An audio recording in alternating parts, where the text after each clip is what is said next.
It's not often that a relatively inexpensive air defense weapon is able to make a $1 trillion fighter program obsolete.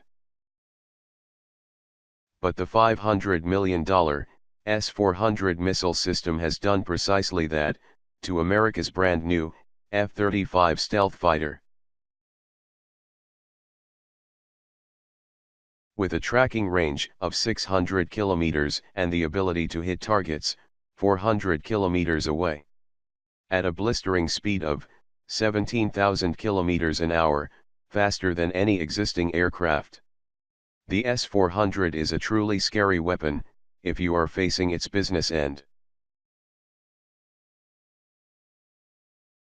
First deployed by Russia, in 2010, each S-400 battalion has 8 launchers, a control center, radar, and 16 missiles available as reloads. Unlike the overhyped U.S. Patriot missile that turned out to be a dud in battle, the S-400 was designed to create the daddy of Iron Domes. The S-400 will have the effect of turning a defensive system into an offensive system, and extend China's anti-access, area denial, umbrella over the territory of American allies and the high seas. But first, a bit of background. The S-400 was developed to defend Russian airspace, and a few hundred kilometers further, against missiles and aircraft of all types, including stealth. Because it is a highly potent and accurate weapon that can tip the balance of power in any war theater. Moscow has long resisted the temptation of exporting even its older iteration, the S-300, to troubled allies Syria and Iran. An S-300 missile fired from, say, Damascus, will blow away an aircraft over central Tel Aviv in about 107 seconds, giving the Israelis just enough time to say their prayers. This is precisely because the S-series missile systems can so dramatically upset the military balance that Israel has pressured Russia against introducing it into the Middle East. Israel has also warned it would go after Syrian S-300 batteries with everything it's got. Russia and the US have traditionally adopted different military strategies. During the Cold War, the US relied upon carrier-based aircraft to project power in the Western Pacific. And the strategy continues today. The Russians, on the other hand, decided these floating airfields were easy targets for their shore-based, long-range aviation, and anti-ship cruise missiles. If it came to war, waves of long-range bombers, such as the Tu-95 backfire, would take off from safe bases, deep in continental Russia, fire their powerful cruise missiles, from safe stand-off distances, and blast the carriers out of the water. The Russian pilots would then head home to watch the damage on CNN.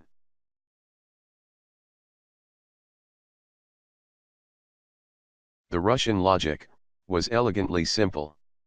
Back then the average, nuclear-powered aircraft carrier, costs $1 billion, whereas the average, anti-ship cruise missile, costs $1 million or less. For the money they'd have spent on a single carrier, the Russians figured they could build 1,000 cruise missiles. Even if just a fraction of these missiles got through, all American carriers were dead in the water. China too is following the same trajectory. It has adopted the Russian Cold War strategy of attacking aircraft carriers with waves of bombers armed with its cruise missiles. To counter the missile threat to its carriers, the Americans are relying on the F-35 as a cruise missile killer. More than $1 trillion have already been spent on this troubled project. Even if the F-35 is able to miraculously overcome its shortcomings, The S400 destroys this strategy. Lockheed Martin claims the F-35 has such advanced electronics that it can jam anything directed at it.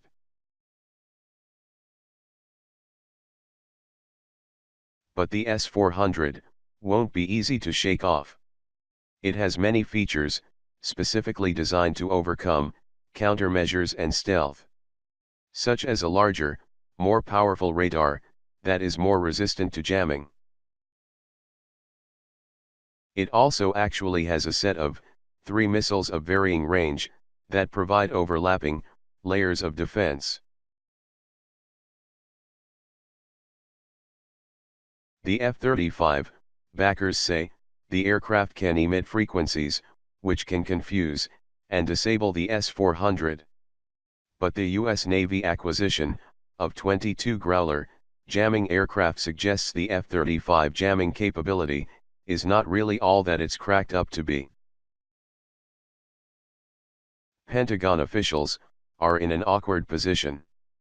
If the Pentagon was to invest in more electronic warfare aircraft, such as the Growler, it would signal a lack of faith in the F-35 capability to penetrate enemy airspace.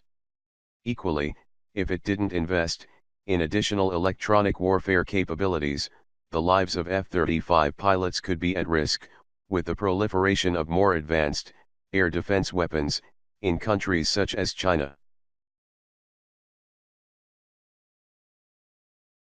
As of now, Beijing will only receive 4 of these systems, but even this small number will be enough to create the daddy of Iron Domes over future battlefield theaters.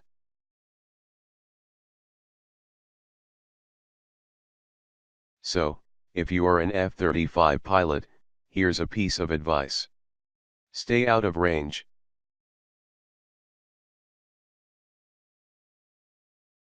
Please, let me know your thoughts on this topic. And also, don't forget to subscribe.